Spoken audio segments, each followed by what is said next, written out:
7-item stone. The Yu-Gi-Oh! Trading card game has been available for distribution and play for the OCG for 25 years now, and in North America and other territories for 22 years, debuting around March 2002 with the first set, Legend of Blue Eyes White Dragon, becoming one of the most popular and top-selling trading card games on the planet, establishing itself as a force within franchising by having captivating stories being told through the manga and anime that create the connection to the cards being sold. Typically compared to Pokemon because it was around the same time of release, it's somewhat similar of the marketing towards the cards. We all know the grandfather of card games, MTG, Magic the Gathering, and all the other TCGs that came out of the late 90s and the early 2000s. However, the card interactions in the game board within Yu-Gi-Oh! Itself is incredibly distinct from other TCGs. Even with Yu-Gi-Oh! Being considered an early knockoff of MTG, they couldn't be further off. Maybe in the fact that the game board both has a graveyard indication. But that's about it. See, I'm aware of MTG's board, I'm aware of its layout, I'm aware of the libraries, the mana system, as well as Pokemon and the active Pokemon zone, boosted by trainer cards and energy cards. I know that they got a bench where they put other Pokemon and got prize cards and such. You've got other things. You still have those pebbles? Those colorful pebbles? Love those things. I've also briefly gone over other TCG's game boards and field layouts, and personally for me, Yu-Gi-Oh's field layout and game design is still one of the greatest to ever be made. Probably one of the most intuitive games to ever be developed. Early 2000 news reporters describing it as a combination of Pokemon and chess is somewhat accurate, obviously with Yu-Gi-Oh being way cooler. Just saying. Hey. Nonetheless, it was dead on with the chess comparison. To me, Yu-Gi-Oh's game board kinda does resemble your standard chess layout. Like in Yu-Gi-Oh! With chess, you have particular game pieces that have separate functions with particular requirements and restrictions to pull off certain moves, moving pieces to different spaces to accomplish an end game, with chess having an 8x8 board. Now, Yu-Gi-Oh's first game board design was a 4x5 layout. Each player gets 2 rows of 5, front row for monsters, back row for spell and trap cards. This is what I considered your main board. There is additional unmarked spaces like the banish zone, where you put your banish cards. Also to the left at the top of each monster zone on the side, you would have an area for field spells. These field spells would be for the field. Look it up. In your main deck zone and your graveyard zone on the right side of each player. And through 25 years of development, the current game board is a solid 5x5, technically. And I think I should say that a couple of videos before this upload was me misinterpreting a Jump Festa announcement for a new Yu-Gi-Oh! Game mechanic. It was not that. It got me fired up and speculating like a noob, like what could this new game mechanic be? But again, it was just me misinterpreting a YGO organization article translated from Japanese to English. And I now understand that they use characters to fill and occupy blank spaces, like a placeholder. You know, the way they made it look and how the article was written, it seemed like Dr. Crowler was going to give us a new lesson, you know, the brand new rule. You know, brand new rule, hey, Master Rule, duh, you know. Changes to the game, new game mechanic, new card, new monster cardo. Okay? I thought, hey, why not? I think this is it. Oh my god, this is the big one. Ended up not being that way. Nope, turns out it was just Dr. Crowler asking us weird trivia questions, just so at the end he could flex his new Ancient Gear support cards coming out. Nice. Very cool, Crowler, but you left me looking like a fool, okay? It left me looking like a fool, not understanding how articles are translated and how they use certain characters. Okay, by the way, I'm glad it turned out that way because it really got me thinking and really starting to conceptualize what the next Yu-Gi-Oh! Game mechanic and monster card type could be. Where could we take the game and the cards and the field layout next? With that, I'd like to go over some brief history of how we got to where we're at now and how much further can we possibly go. Starting with the Yu-Gi-Oh! Duel Monsters and Yu-Gi-Oh! GX eras. These are what I consider our base Yu-Gi-Oh! From 1999 all the way to 2000, these two series would have gameplay focused on high-powered effect monsters, ritual monsters, and fusion monsters. With only having 36 on-screen fusions for duel monsters. That number would seem to triple though moving into GX. having the head duel advisor and duel composer, Masahiro Hikokubo, suggesting to Kazuki Takahashi that with Yu-Gi-Oh! GX, he should highlight fusion summoning more and the use of the polymerization cards, because he felt strongly that fusion summoning as a mechanic is unique to Yu-Gi-Oh! This possibly being a major contributor to the fact that they would introduce a new game mechanic with every new series. The first real major shift in Yu-Gi-Oh! Took place in 2008 with Yu-Gi-Oh! 5Ds with the introduction of Synchro Monsters, Synchro Summoning, and the Tuner Monsters that made it all happen. This leading to the creation of the Master Rule. The Master Rule would dictate and inform you of the new format, and is the successor of the former new Expert Rules. And once the Master Rule came out, everybody abided by the Master Rule. So it was pretty much like, Synchro what? get used to it, Yami. Any changes or additions to the game, the Master Rule will guide you. However, the first Master Rule in 2008 with Synchros, things got crazy. With 5Ds came Stardust Dragon, Hot Nova Red Dragon, Archfiend Dragon, whatever Jack Atlas uses, all those variations, it's got a lot of them. Black Rose Dragon, the Black Wings, okay? The treacherous Black Wings. Oh my god, Black Wings. I think this was the first time where people actually started complaining about truly insane broken gameplay, often leaving people feeling overwhelmed with the introduction of synchros. And many of them would abuse older things like counters. Damn Blackwing counters. Black feather counters, get the hell out of here, Crow. Bastard.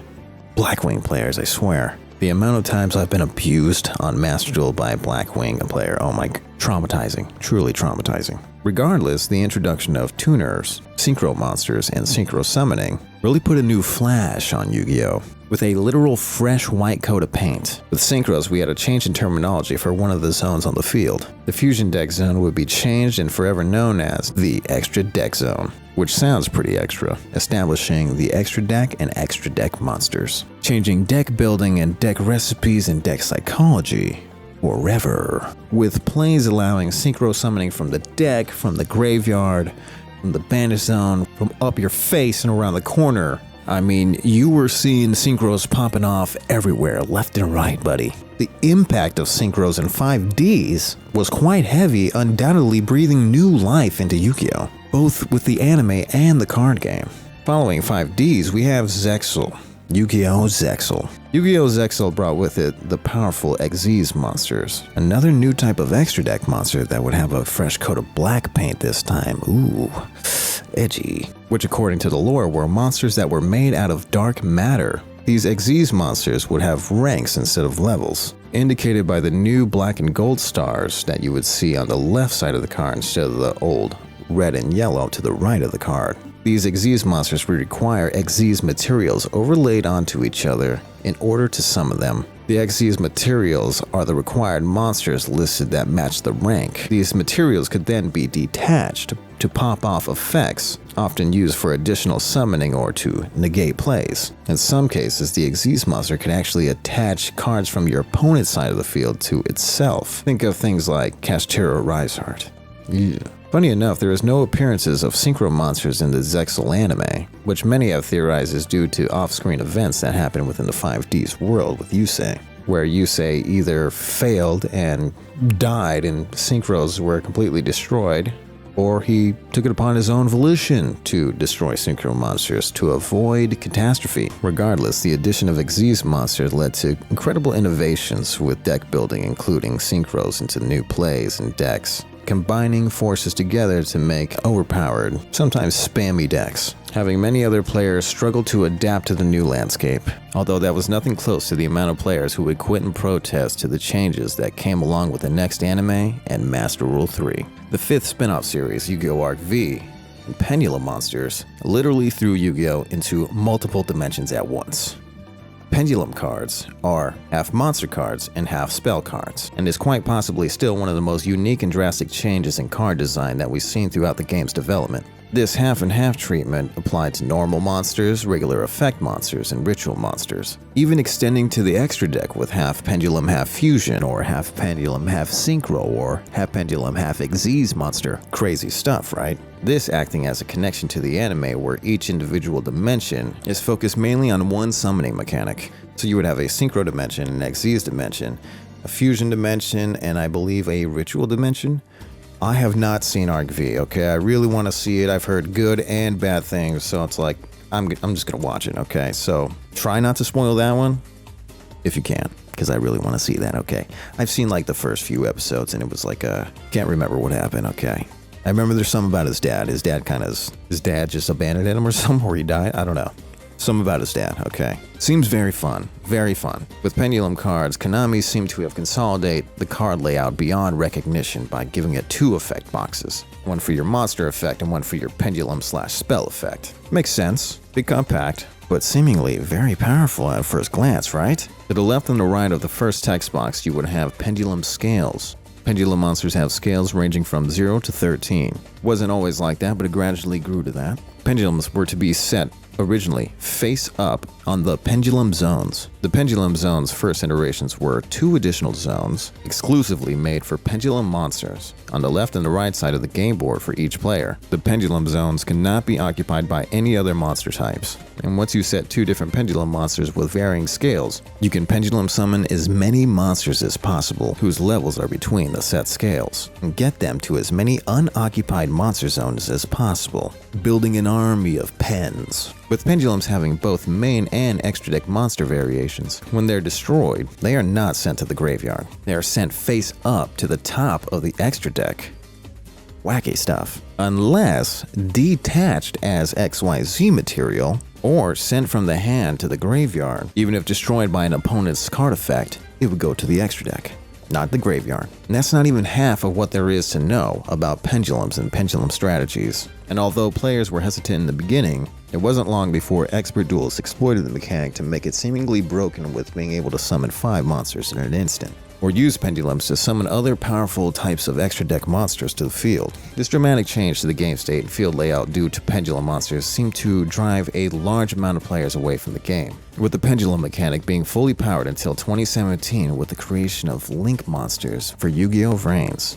Rolling out Master Rule 4, transforming the field layout once again, nerfing pendulum monsters by completely removing the pendulum zones, placing them at each end of the back row spell and trap zone, all to make room for the 2 new zones that would be known as the extra monster zones, now placed directly in the middle of the board, restricting links and all other extra deck monster types to these zones, unless a link is created using the link arrows to summon another extra deck monster to the other monster zones. So wherever the arrow points to, you can then link summon another link monster, creating a co-link, and summon other extra deck monster types to the other zones. Link cards themselves are another type of extra deck monster with a cool blue color scheme and a honeycomb pattern layout in the background. In the anime, links could be interpreted as AI monster programs accessed within Vrains through the act of link summoning. Vrains being short for the Virtual Reality Artificial Intelligence Network System, ran by Sol Technologies, a corporation who we are left to assume be responsible for the creation and integration of Link monsters, essentially being in charge of the Duel Monsters card game during the events of Vrains. The 2017 starter deck Link Strike was the first product to include Link monsters, as well as a new guide to teach the new mechanic in associated terms. Instead of levels, ranks, or scales, Link monsters have ratings that range from 1 to 6. The rating is in place at a defense value because Link monsters cannot be placed in defense mode, and they can't be placed and/or turned face down or added to the hand. Like the addition of other mechanics over time, Konami had shocked the player base with these new restrictions to the extra deck, turning Link monsters essentially into gatekeepers of the extra deck, because once they're summoned to the extra deck zone, only through them and the other monster types in the extra deck can be summoned to the other zones through those Link and co-link shenanigans, making entire decks and strategies obsolete until the revision of the rule in 2020, with the April 1st, 2020 revision to the Master Rule 4. This has also been known as the unofficial Master Rule 4.5 or Master Rule 5 itself. I don't know what to call it. This revision was so that extra deck monsters can no longer be restricted to only the extra deck zone. They did not require links or co-linking shenanigans in order to summon them, allowing players to return with their decks that were made obsolete by Master Rule 4. However, co-linking would remain. You can not just link summon anywhere you want. You gotta go to the extra monster zone first, okay? And then you can go here to the left, or here to the right, or maybe down, I don't know. something about the arrows. There's so much more to links too. Link summoning is possibly my favorite type of summoning mechanic and monster type in Yu-Gi-Oh!, with it expanding on the themes of AI, network control systems, and different worlds within cyberspace, complemented by a lineup of a more mature cast, akin to 5Ds. What really sold me was a duel that took place in the anime where we see characters creating the extra link, better known as the U-Link or V-Link, where you get enough Link monsters on the field to where you occupy both extra monster zones and lock your opponent out from being able to Link summon entirely. Here it comes! Playmaker! Prepare to come face to face with your maker, because this monster will make the introduction! I Link summon Link 4 Topologic Gumbler Dragon!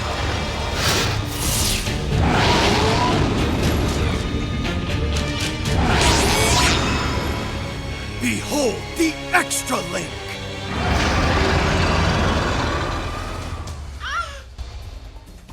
Oh man, this isn't good at all. This variation of Link summoning itself is incredibly unique to see play out, and for the most part, it's not frequently used outside of a couple decks that were able to achieve it quicker, but it's an awesome bonus mechanic that came along with Link summoning. Also within the anime, there's a Link spell called Judgment Arrows. You could say that is another mechanic within itself that was never applied in real life, but very cool. Check that out. Who the hell's Bowman, by the way? I'm still confused by Bowman.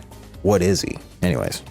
This revision to the Master Rule is the last to be established and is currently the longest lasting modern format to run continuously. Often you hear that the inclusion of Link monsters, people find Yu-Gi-Oh! To be at its most advanced state, creating a giant barrier to entry, and it seemed that Konami has been in agreements with this sentiment for some time now. So much so, they created an entirely new streamlined game format with Rush Duels, Yu-Gi-Oh! 7s, and Go Rush, transforming the board completely by reducing the field size to 3 spaces instead of 5, eliminating other summoning mechanics from the extra deck other than fusion summoning.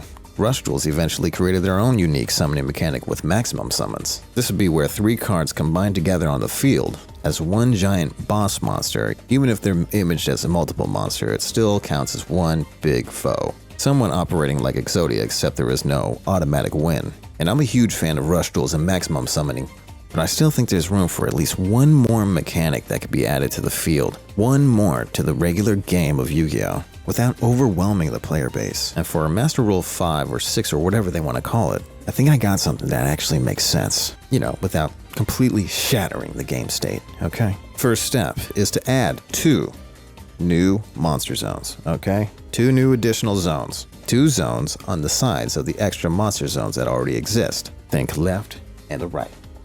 Left, right. Almost like 2 additional extra monster zones, right? Except these will not be titled Extra Monster Zones, no. Okay, instead, these will be called Gateway Zones. These will be initially intended for Gateway Monsters. Of course, tricked out with a cool red color scheme. You could pick whatever. I'm thinking red. Many people saying red. I think that would be hot. Let's go red, okay? These gateway monsters would be monsters that you summon to the gateway zones and through card effects could transfer back and forth to the other unoccupied gateway zone or any other unoccupied zones on the field, using this as a strategy to avoid being destroyed or boost link strategies using the link arrows from link monsters. Only gateway monsters can occupy the gateway zones, and each player can only occupy one gateway zone at a time. These gateway monsters could integrate into main strategies or act as a last line of defense by jumping around the board. As far as what their origin story would be, I would say the gateway monsters themselves come out of the creation of the reverse gateways. Just a cool name, a cool play on, Kazuki Takahashi's Reverse Secret comic that he did with Marvel, the Spider-Man and Iron Man collaboration. These reverse gateways could be the same gateways used to travel through time or into other dimensions throughout the other series, essentially being able to make a connection to all the animes, even including Sevens and Go Rush, if need be. Throughout all the series, there are themes of both time and interdimensional travel. All of them have always been loosely connected anyway, so I think this could be a fun little way to connect them all together without overwhelming the fans of the card game and the anime series. I think the gateway summoning mechanic and the gateway monsters would be a cool new summoning mechanic that wouldn't completely wreck the game. Personally, I still don't know if I would have them as extra deck monsters or main deck monsters. Regular effect or normal monsters or whatever. I could see it being to where you are allowed only 1 to 3 gateway monsters, increasing the extra deck up to 18 possibly, while its summoning requirements being somewhat easy to meet, or if they would be able to be summoned to other zones by other means, like placing a certain monster in the gateway zone that would then summon the gateway monster.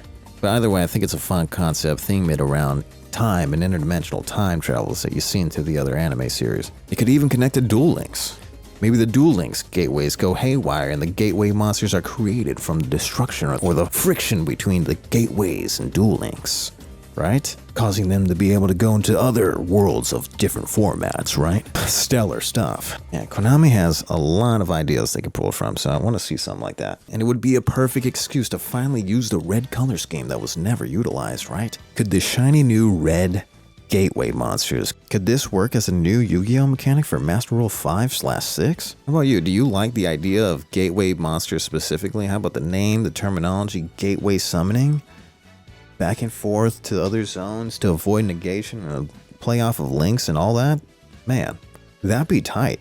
I really like that. And the red color scheme? Ooh. How about the idea of the lore, right? Lore of the monsters, right? Being gateway monsters connected to the anime through the gateways.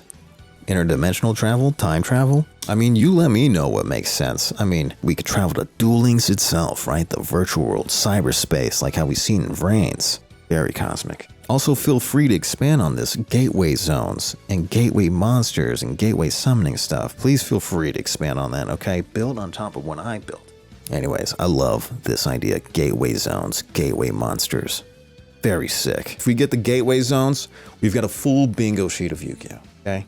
You know how much field centers are going to go up, okay? I think that would happen too. The market for field centers, once we close off that other zones, hey, I don't know how the card economics works, but I think that would factor in. Boost sales for field centers? How about that? What if we fill that up? What if we close out the board completely? Get rid of field centers. Call that Big Hoss. The Big Hoss Zone. Big Hoss Zone. How about that? What do you think about Big Hoss Zone? 7 item zone. Thanks for watching. Thanks for stopping by.